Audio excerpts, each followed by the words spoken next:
Hello, welcome to this game review. We'll have a look at quite a short game which ended in a draw, I think quite prematurely. And we'll try to talk about what to do to win such games in such positions and to be a bit more ambitious. So it started as a Caro-Kann, white exchanged, and played knight c3, which is already not very accurate. Knight has nothing to do on c3. It will be quite useless here as d5 is never weak. And going to b5 is quite useless. White wants to use his c-pawn, either by playing c4 or by playing c3. Usually this knight goes to d2 after the bishop has developed. Okay, black developed quite normally. Here maybe knight b5 was kind of an issue, so something like this isn't really desirable. So pawn a6 is kind of useful anyway, since black's plan in such positions is usually to play b5 before to attack the pawn which will eventually be on c3, and this is called the minority attack because black has two pawns against 3 here and he will try to create a weakness. Okay, bishop d3, knight c6. Here black plays e6, which is a bit strange because he left his bishop on c8. The most logical way to play here is probably to go here to take this bishop since it has nowhere to go, or maybe just put a bishop on g4, maneuver it to g6 and then play e6. Or just e6, bishop d6. But okay, this is fine as well. The position is quite normal, apart from the fact that white's knights are very strangely placed. They should probably be on d2 and f3 at this point, and black's bishop on c8 is not great either. Okay, castles a3, another kind of slow, useless move. Now black plays a mistake, which is e5. There is no reason to give yourself an isolated queen's pawn in this position. Black could have played very normal moves like bishop d7, rook f to c8, b5, perhaps knight a5 to c4 to improve the position. In general, black should play on the queen side here probably.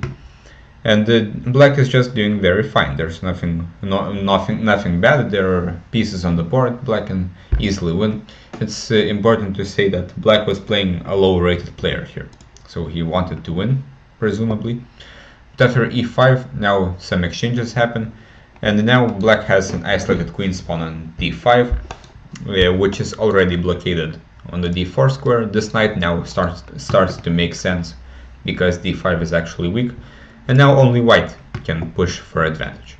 Rook b1 is kind of very strange. White should probably improve his pieces somehow, maybe put a knight on d4. But okay, now black exchanges. Again, this exchange doesn't really make sense as we have the isolated queen's pawn, so in general we should look for activity. And black had a lot of easy free moves like rook e8 to improve the position, bishop d7, improve the other rook, maybe play b5. To have the square on c4 at some point.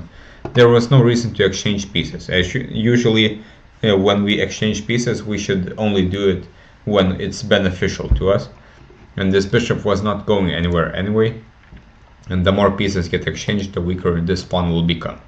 So now b5, bishop went to e6, again very passive. It's a very strange square for the bishop. Why not just go here and attack a pawn instead? But bishop e6, rook a8, the pieces are getting developed, but black's position is quite miserable at this point. He has a bad IQP, he has a bad bishop. There was no reason to go for this. Rook fe8, though of course objectively black is kind of fine, but he will suffer. Now more exchanges happen. Again, it makes no sense to take here as white is not really threatening to take here anyway, as that would improve black's structure. So black's decisions here really don't make sense. The next move is bishop c8, which again doesn't make any sense. White is not really threatening to take here and improve black's structure. Black should try to get some kind of counterplay instead of maneuvering aimlessly. Bishop c8 is going to nowhere. The bishop on b7 will be just worse. And now again white is a little bit better.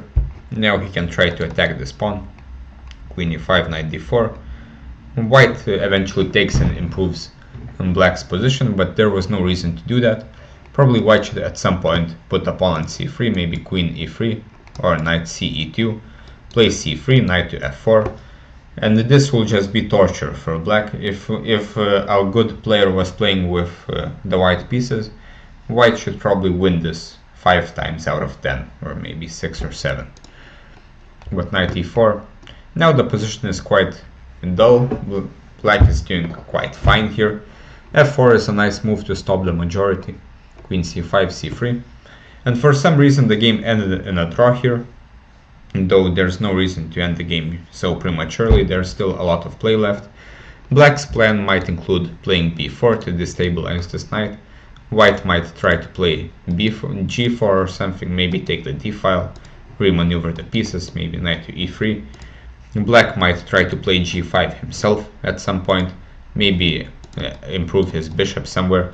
There are a lot of plans here. There is no reason to make a draw.